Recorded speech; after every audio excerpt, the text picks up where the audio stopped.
eso también lo hacen las mujeres. O sea, yo creo que hay mujeres buenas, malas y regulares, igual que hombres buenos y malos y regulares. Y que hay mujeres listísimas y tontísimas, y mujeres y hombres listísimos y hombres tontísimos. Es así. Además, cada uno somos único. Y hay hombres muy machistas y mujeres muy machistas. Ojo, que eso también pasa. Entonces, ¿qué es lo que pasa? Que a lo largo de la historia, como sí que es verdad que la historia se ha escrito en base a la desigualdad entre hombres y mujeres, los hombres nos han querido tener encontradas entre nosotras y enfrentadas por la sencilla razón de que de esa manera nos controlaban mejor. Entonces, ¿qué mejor manera de que nosotras no formáramos una piña que hacer que nosotras nos lleváramos mal? Y la mejor manera de conseguirlo era hacernos creer que nosotras competíamos entre nosotras, que no podíamos ser amigas, que nos teníamos celos. Que no te fíes, que te va a dar la zancadilla en cualquier momento. Pero fíjate que hasta la propia Iglesia es muy gracioso. En la Edad Media, por ejemplo, cuando las mujeres simplemente se reseñaban según su honra, eran buenas o malas dependiendo de su honra. Si de pronto un hombre engañaba a su mujer con otra, la Iglesia le decía que a la propia mujer que tenía que luchar contra la que... Punto y coma, signo de puntuación. Una pausa más larga que una coma y más corta que un punto. Eso dentro de un texto. Pero en la vida, ¿cuál es el punto y coma? No tiene que ser la mitad de tu vida, no. Ni siquiera un punto de inflexión ni un revés del destino. Se trata de ese momento preciso en el que nos detenemos a pillar aire. Respiramos profundo, nos remangamos y empezamos a recalcular el camino. Soy Gabriela Llanos y quiero que me acompañes a descubrir el punto y coma en la vida de unos invitados de lujo.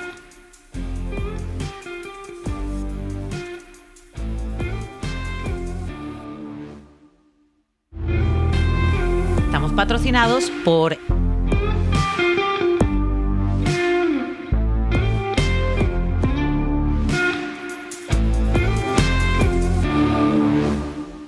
Mi invitada de hoy hace muchas cosas y las hace todas bien. Es escritora, es periodista, es locutora, presenta eventos, organiza eventos, es gestora cultural, además es madre, amiga, esposa. Hace muchas cosas, muchas, y de verdad que las hace bien.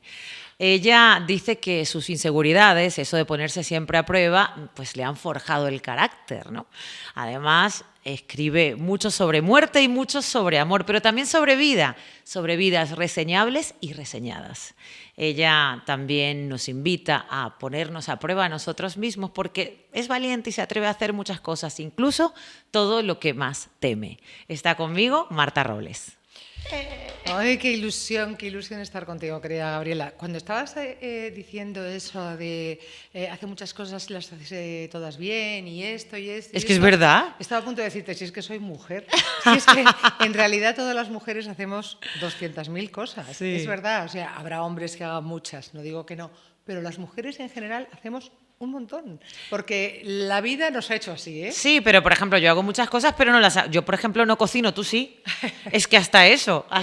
Yo muchas veces, a mí en mi casa me preguntan, ¿dónde están las cosas? Y yo, ¿dónde están las cosas? Y Marta lo sabe, y cocina, y además se ocupa de eso, tiene una familia numerosa, se ocupa de su casa.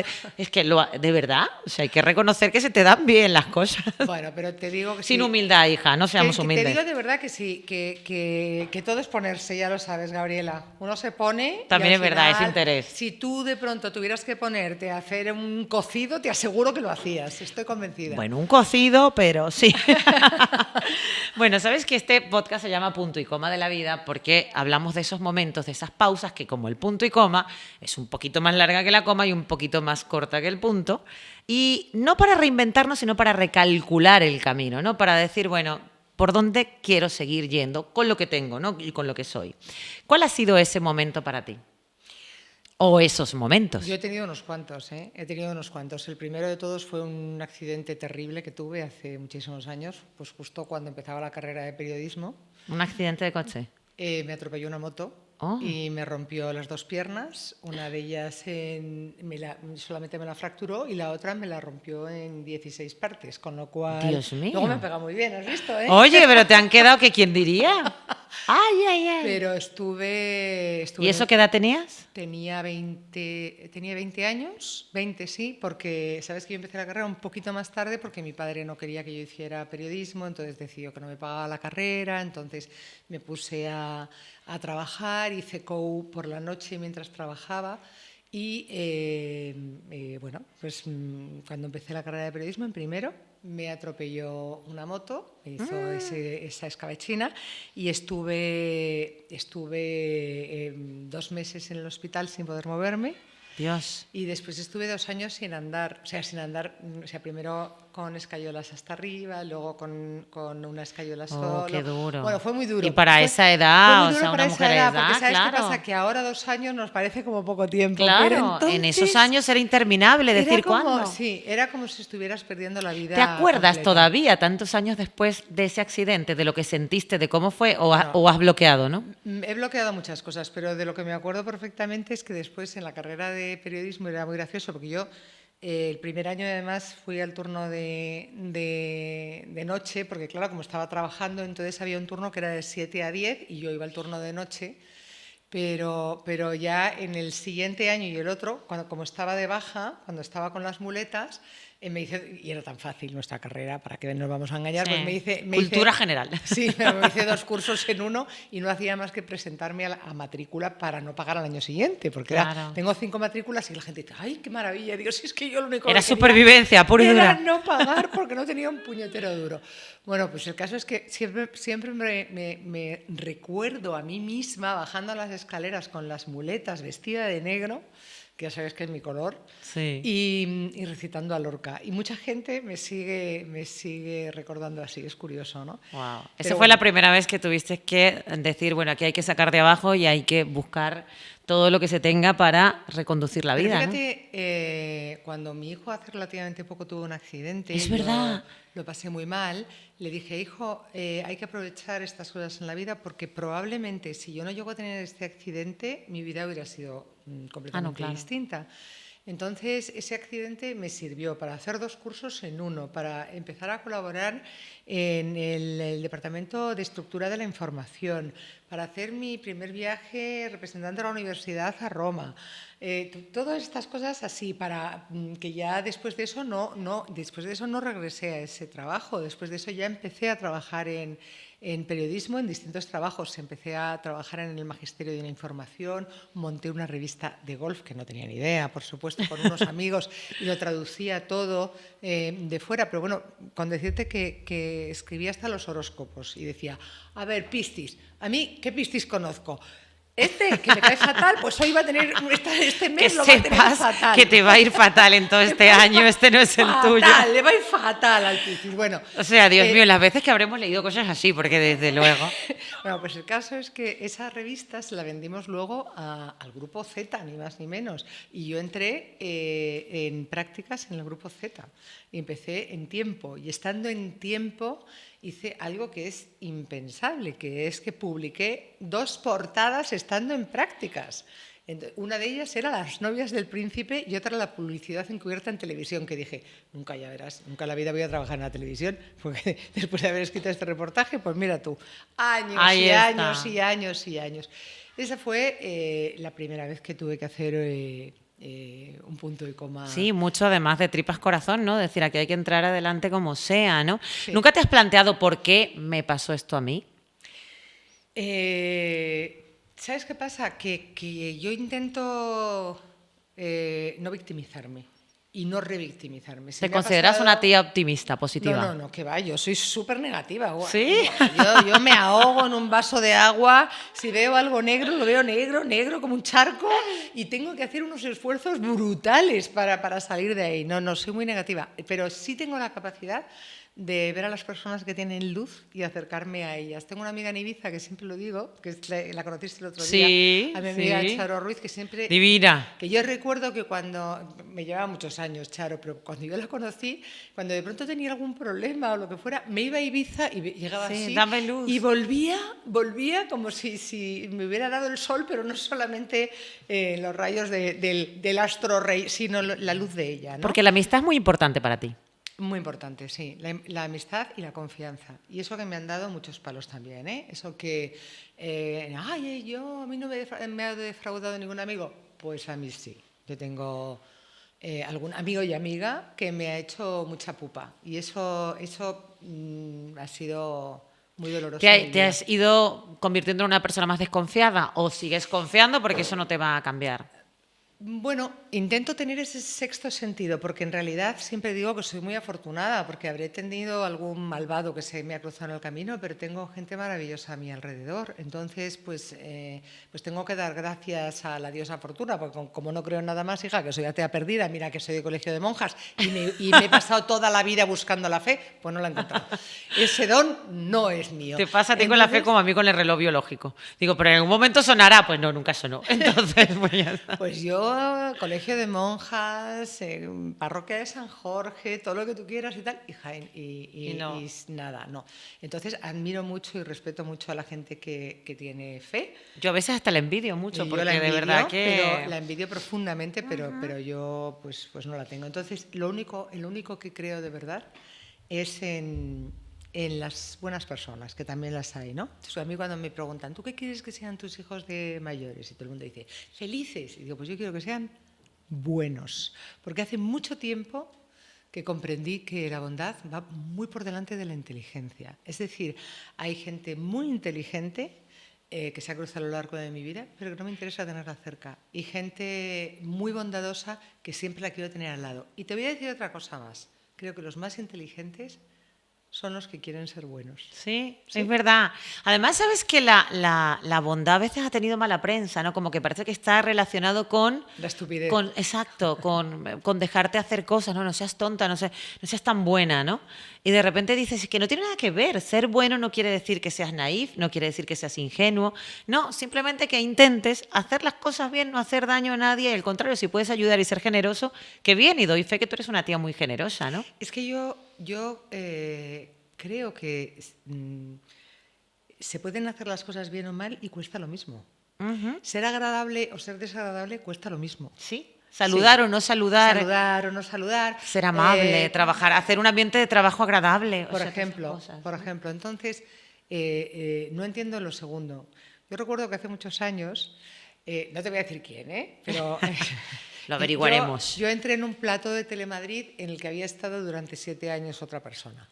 Y entonces, pues estos ciclos de la vida, y yo empezaba un programa nuevo y empezaba en ese plató. Y cuando llegué, nada más llegar, Telemadrid ha sido mi casa porque yo estuve desde el primer momento y me he ido y vuelto. Y entonces cuando llegué, nada más llegar, lo primero que hice fue saludar a toda la gente y preguntarle a todo el mundo cómo se llamaba, qué tal, no sé qué, no sé cuántos, y tú te has casado, no te has casado, por aquí, por allá, en fin, lo que fuera.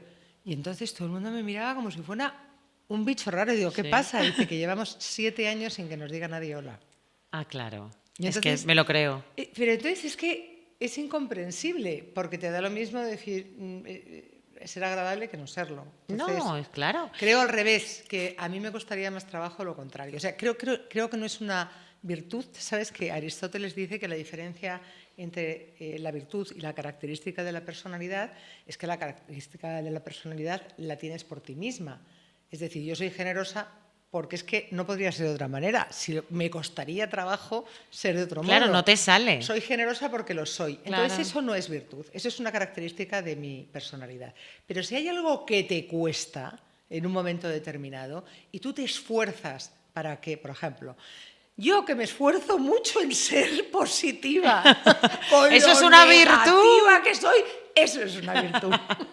¿Sabes que también una de las cosas que he descubierto contigo, y lo quiero decir públicamente, es que hablamos mucho de la competencia, ¿no?, entre las mujeres por trabajos, porque si nos dedicamos a lo mismo, ¿no?, nosotras que pues, somos periodistas, que somos escritoras, y de verdad yo en el momento en que he empezado, por ejemplo, a publicar cosas o a hacer, he sentido apoyo, concretamente de las mujeres, y lo digo claramente, o sea, esta competencia que nos quieren a veces imponer no es tan real. Sí la hay, por supuesto, y no vamos a tapar el sol con un dedo, pero yo tengo que decir lo bueno, y es pero verdad Gabriela, Eso es un engaño que nos han hecho Claro. los tíos, perdonadme chicos, a lo largo de toda la historia. Para manejarnos, para manejarnos. Claro, claro. Yo tenía un jefe que le gustaba generar polémica entre las redactoras, todas éramos mujeres, entonces era chinchando.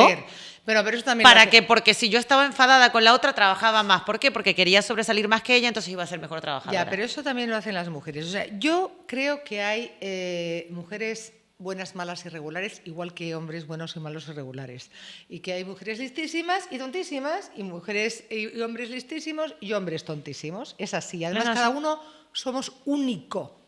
Y hay hombres muy machistas y mujeres muy machistas. Exactamente. Ojo, que entonces, eso también pasa. Entonces, ¿qué es lo que pasa? Que a lo largo de la historia, como sí que es verdad que la historia se ha escrito en base a la desigualdad entre hombres y mujeres, los hombres nos han querido tener encontradas entre nosotras y enfrentadas por la sencilla razón de que esa manera nos controlaban mejor. Entonces, ¿qué mejor manera de que nosotras no formáramos una piña que hacer que nosotras nos lleváramos mal?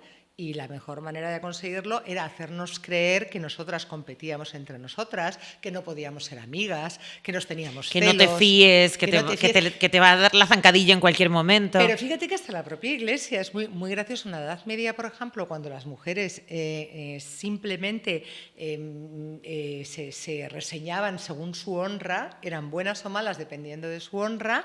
Si de pronto un hombre engañaba a su mujer con otra, la Iglesia le decía que a la propia mujer que tenía que luchar contra la que... No te lo dejes quitar, pero no vayamos tan lejos. Es como, esta es una robamaridos, no perdón, o sea, ¿quién es tu marido? Bueno, ¿sabes? o al revés. Exacto. O al revés, que también puede pasar. Que también. O sea, que te quiero decir que en los engaños siempre hay dos. Sí, una mujer y un hombre. siempre hay. A mí me encanta... Y la verdad está en un cómodo término medio. No, pero es que a mí me encanta reivindicar que las mujeres podemos ser malas, porque yo soy un poco Mae West. Yo cuando soy buena soy muy buena y cuando soy mala soy mejor. A medias no, a medias no. Bueno, Marta tiene 17 libros publicados, una novela, una trilogía de novela negra que es estupenda, además de ensayos. Yo creo que ha tocado todos los palos, ¿no?, en cuanto a la literatura, pero concretamente hay un libro que creo que ya no se consigue, o sí, el Haz lo que temes. Haz lo que temas, yo creo que ahora mismo está descatalogado, pero es posible que se vuelva a reeditar porque hay muchísimo interés con él. Claro. Y es posible que se vuelva a reeditar. Pero yo te explico un poco por qué ha sido así mi carrera literaria. Porque como yo soy una mujer tan insegura, pese a que llevo escribiendo toda la vida desde los 13 años y mi primera novela la escribí con 16 y siempre te he dicho, menos mal que no la publiqué porque mira que era mala. Alguien la sacaría por ahí diciendo, esto es lo que hace. Pues esto el es caso, esencia. No, ahí la tengo yo guardadita en un cajón. Pues sí que me presté a muchos concursos literarios, tuve la suerte de ganar muchos y toda esta historia. Y escribí mi primer libro, como sabes, en el año 91, que era la biografía de Pedro J. Ramírez. Empecé con biografías, ensayos y con libros que eran todo de carácter periodístico. O sea, mis primeros ensayos eran muy periodísticos. Hasta el año 2001 no me atreví a meterme en lo que de verdad yo quería, que era la ficción. La ficción. Entonces, en 2001, cuando empiezo a entrar en la ficción, a partir de ahí hasta mis ensayos son absolutamente literarios. Es una cosa completamente distinta. Y en el momento que llego al género negro, que llegué un poco de la mano de nuestro común amigo Fernando Marías, que me empujó porque él sabía que yo tenía toda esa parte negra dentro de mí misma y esas ganas de denuncia social y de compromiso que también caben muy bien dentro de la novela negra. Me sentí muy en mi salsa. De hecho, ahora estoy escribiendo otro Roures, otra Roures es el de detective de su saga de novela negra. Y entonces, tío muy atractivo. Y entonces, pues, ahora estoy escribiendo otro. Ya sabes que el primero es A menos de 5 centímetros, el segundo es La mala suerte y el tercero es La chica a la que no supiste amar. Y como además en La chica a la que no supiste amar se queda la historia en alto entre el detective Roures y una jueza muy particular, pues todo el mundo me llama y me pregunta y me dicen, porque después escribí 2 ensayos entre medias, ¿no? Pero es verdad que me sentí muy en mi salsa en el género negro. También es verdad que por mi generación yo pertenezco a ese grupo de personas que empezó a leer con unos pequeños detectives creados por una escritora británica que se llamaba Enid Blyton. Sí, claro. Nosotros leíamos Los 5 y los Claro 7 que sí. y después leíamos Los 3 investigadores, Claro que y sí. Puck, y todos queríamos ser pequeños detectives. Entonces, Sí. yo creo Nos gustaba el misterio, ¿no? aparte del misterio, nos gustaba mucho resolverlo porque nos sentíamos más listos. Claro. Eso es algo, ¿no? Yo creo que hay dos tipos de misterio. O sea, yo creo que es muy diferente lo que es la novela Enigma, esa novela que es un juego, que es como si fuera un cubo de Rubik, en el cual pues tú vas desentrañando un poco lo que sucede y lo único que te interesa saber es quién es el asesino. Claro. Y eso es ese tipo de novela que es muy divertida, que es tipo Agatha Christie, Sí, y al muy final buena. el asesino siempre es el mayordomo. Sí, Vamos, es uno verdad. que pasaba por ahí, que no tiene nada que ver ni con la trama ni con Sí. nada. Pero después está el género negro, que Que es empieza... una complejidad de personajes diferente. Pero además es que el género negro nace en los bajos fondos de Chicago en los años 20, que era un momento en el que todo estaba absolutamente corrupto y destruido. Entonces, por eso nace el personaje del detective, porque en realidad ninguna de las instituciones era de confianza. Claro. Tú no podías confiar ni en los bomberos, No, ni en la claro. policía. Bueno, ni en los políticos. Iba a decir que estamos en un momento como para confiar No, en además son alguien. personajes de los detectives de la novela negra, son personajes muy interesantes porque para nada son personajes complejos, para nada los podemos identificar como el bueno, el malo, el tal, sino son personajes muy, muy, muy contradictorios y eso es Porque, interesantísimo. entre otras cosas, en las novelas policíacas están los buenos y los malos, los polis y los cacos, por decirlo Sí. así. Y en las novelas negras lo que se refleja son personajes fronterizos. Claro. Se refleja el mal. Y al final el propio héroe, por así decirlo, es un perdedor y es un tipo que se tiene que saltar la legalidad para conseguir llegar a Claro, buen puerto, y además ¿no? en sí mismos son unas historias buenísimas. Pero yo te quería preguntar, en Haz lo que temas, por ejemplo, ¿cómo has conseguido, o dame un ejemplo, de hacer algo, sobre todo para la gente que nos está viendo, de hacer algo que temas y que al final consigas vencer? O sea, ¿cuál fue para ti, por ejemplo, un caso de esos? Absolutamente todos. Desde el principio de mi vida me he ido poniendo a prueba porque lo que te digo que yo era tremendamente insegura en todo. Entonces, para mí, cuando hacía, desde el primer casting que hice en Televisión Española hasta, bueno, mira, recuerdo cuando hice el casting de Canal 10, Canal 10 fue la primera televisión privada que se intentó hacer en España, que emitía desde Londres. La hizo Calviño. Y entonces, bueno, fue, pues estaba Achuel, Canal Plus, el australiano este, no me acuerdo, Rupert Murdoch, no sé cuántas cosas y tal. Entonces nos hicieron millones de entrevistas y a mí me dejaron el currículum allí. Yo tenía que entregar un reportaje en tiempo. Y llegué a hacer esta prueba y yo diciendo, ¿pero qué hago aquí? ¿Yo qué hago ¿Por aquí? qué estoy aquí? Y ¿Que hay que tenía me salve? una melena por aquí y me hicieron la prueba con una camarita pequeñita así, en un jardín de un chalet en Majadahonda. Anda. Y entonces, pues nada, me acuerdo que me dieron un folio de la película Gandhi de Richard Attenborough y me dijeron, esto es lo que tienes que presentar. Y yo hice así, me la leí y la devolví y dije, déjame que lo presente. Y dijo el tío, pero hombre, apréndetelo. Y digo, si es que no tengo tiempo porque tengo que entregar el reportaje. Y además le dije, y total, como no me van a coger, me da lo mismo. Y entonces llegué, lo presenté, sobre la marcha me equivoqué, el viento me venía por aquí, tenía todo el pelo en la cara. El señor Cosa, ¿no? Horrorosa, de esa cosa así. Y sobre la marcha reconduje la historia y seguí. Y 3 días después, creo que además cuando vieron mi prueba dijeron, ahí debajo del pelo parece que hay algo. Que hay algo, lo estamos viendo. Y 3 días después me llamaron para decirme que me habían elegido, ¿no? Pues esa fue una de las pruebas. Pero yo a todo lo que me enfrento es tirarme a la piscina, porque todo es una prueba. Pero se te ve tan segura, ¿no? Se te ve, nadie lo diría, ¿no? Se te ve tan segura frente a la cámara, se te ve tan segura se te ve tan segura haciendo todo. Bueno, ahora ha pasado muchos años, ¿no? Pero todo supongo. fachada. O sea, se está muriendo ahora. Se ha tomado 2 whiskies, ¿no? No era café, ¿no? Pero, ¿qué consejo le darías a la gente que quiere hacer que tenga que hacer lo que tema? Por ejemplo, tal vez no tomarlo con tanta importancia. No, yo creo que la gente que tiene que hacer lo que tema tiene que... en realidad es una frase de Ralph Waldo Emerson, que es mi psicólogo de cabecera, mi filósofo de cabecera, es americano, y escribió un ensayo sobre la autoestima que es haz siempre lo que temas hacer. Entonces yo sobre eso lo parafraseé y puse mi título. Entonces él, cuando habla precisamente de los inseguros, dice que los inseguros lo peor que hacemos es que nos comparamos con los demás y siempre pensamos que somos peores, ¿no? Entonces, una de las veces, Luis, por ejemplo, me decía, es que voy a dar esta conferencia y tal, y dice que sepas que según te sientes, de esa conferencia tú sabes más que todos los que están ahí. Claro, es que es verdad. Digo, no, sí, no, pero... Y entonces, de pronto, cuando alguien me dice, ¿pero qué hago? Que estoy muy nervioso, que te haré igual. Piensa que solamente hay una receta en la vida. Hacer todo lo que tú sabes y puedes hacer lo mejor que sabes y puedes.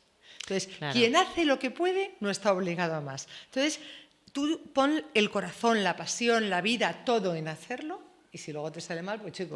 Pues a lo mejor tampoco era lo tuyo, ¿no? También a veces hay que decir, oye, mira, tampoco... No sé, ¿sabes? O sea, no, porque hay como una especie de... A mí me da mucha pena la gente que tiene mucho talento, pero a veces esas timideces, ¿sabes? Tan paralizantes, ¿no? O sea, que te paralizan y que no permiten demostrar lo que realmente puedes hacer, ¿no? Bueno, pero eso en realidad yo lo explico bastante en Haz lo que temas y eso tiene que ver mucho con la infancia.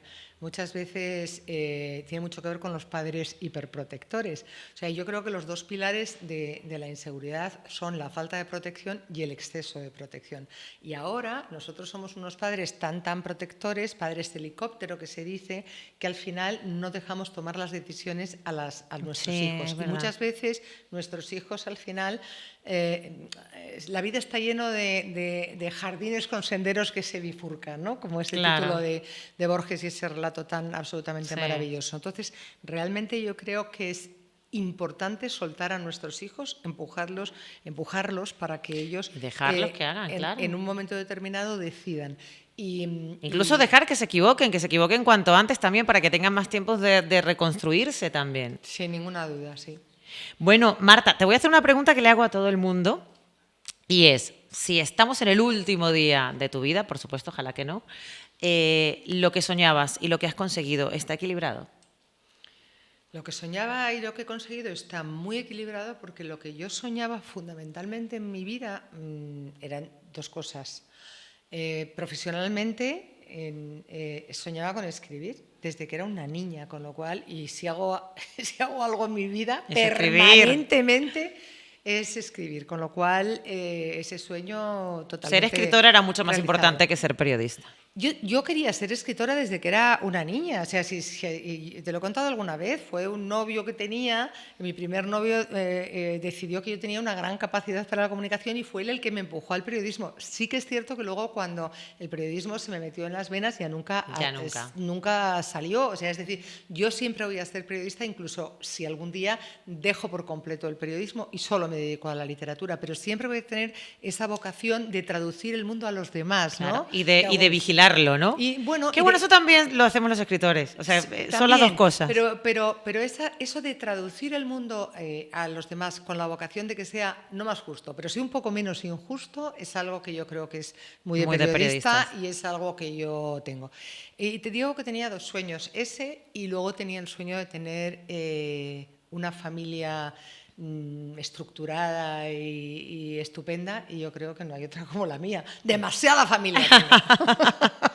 O sea, que puntos y coma personales de familia, ¿no? Porque la verdad es que lo tienes y tienes lo que querías, ¿no? Sí, tengo lo que quería. Pero bueno, también yo me separé, que eso siempre supone un punto y coma en la vida. Sí.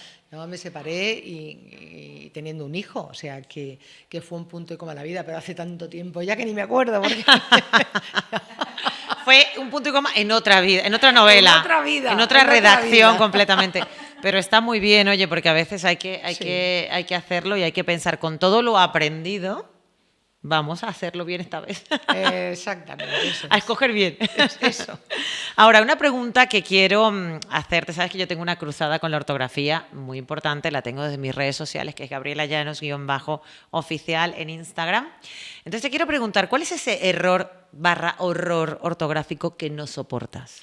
Mira, yo no puedo más porque es que es constante lo del tema de los imperativos. Me encanta porque es apasionada como yo en esto. Pero, pero ¿tú has visto eso de los imperativos? Es que, no, bueno, alguien se habrá dado cuenta que hay que acabar en D en vez de en R. Sí. Es que es una cosa...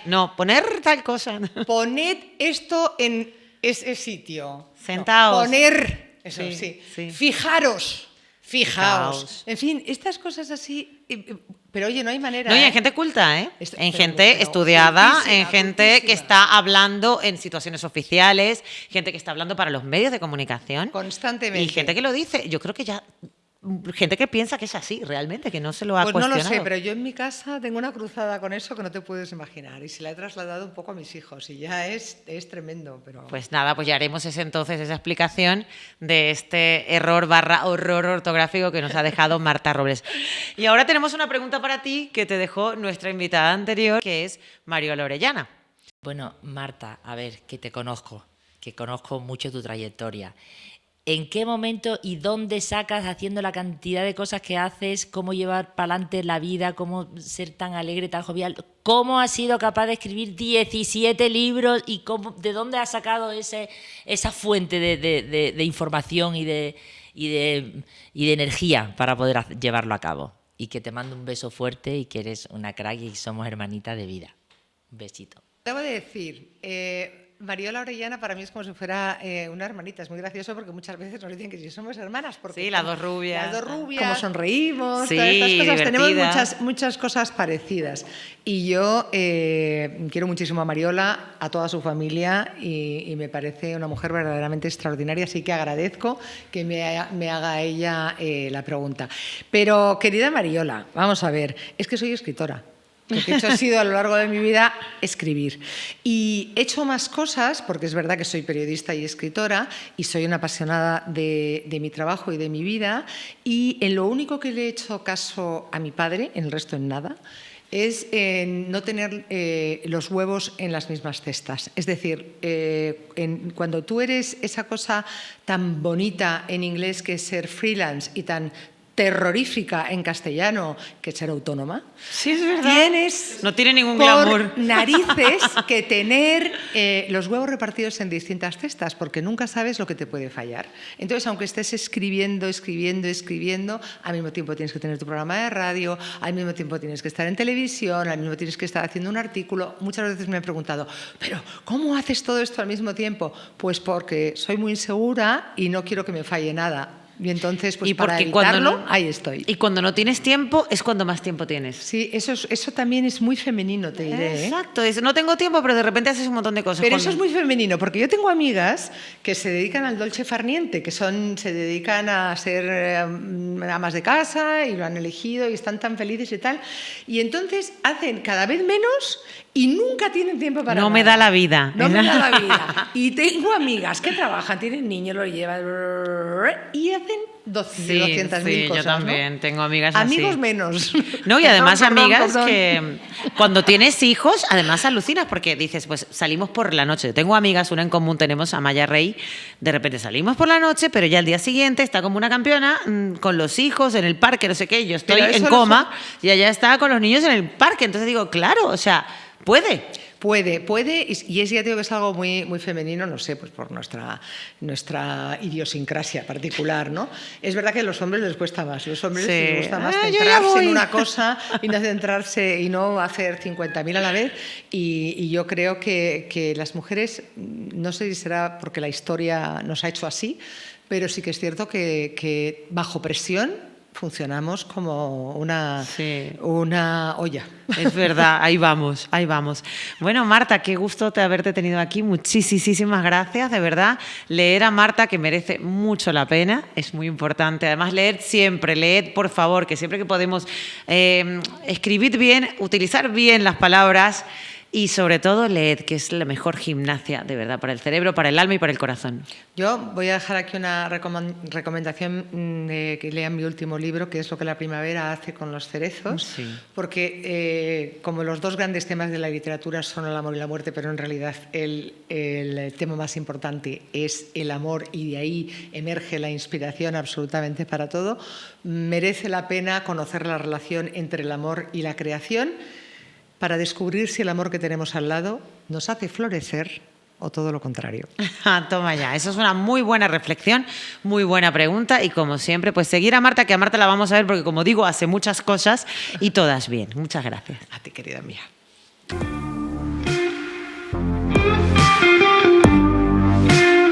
Marta Robles nos dejó un consejo ortográfico, bueno, un error que a ella le molesta muchísimo. Además, como buena escritora y periodista, es muy apasionada con lo que no soporta y ella no soporta, por ejemplo, los imperativos de la segunda persona del plural en el español de España o en el castellano, que es la conjugación del vosotros, que es vosotros, no es vosotros ir, es vosotros id a caminar. Vosotros callad, no callar. Vosotros comed, no comer. Es decir, el imperativo siempre es con D. ¿Qué ocurre en Latinoamérica? Que utilizamos el ustedes y al utilizar el ustedes, pues entonces es ustedes coman, ustedes callen, ustedes vayan. Entonces, ya sabéis, en el español de España, en el castellano, no terminamos los imperativos de la segunda persona del plural con R, sino con D. Dicho esto, callad todos.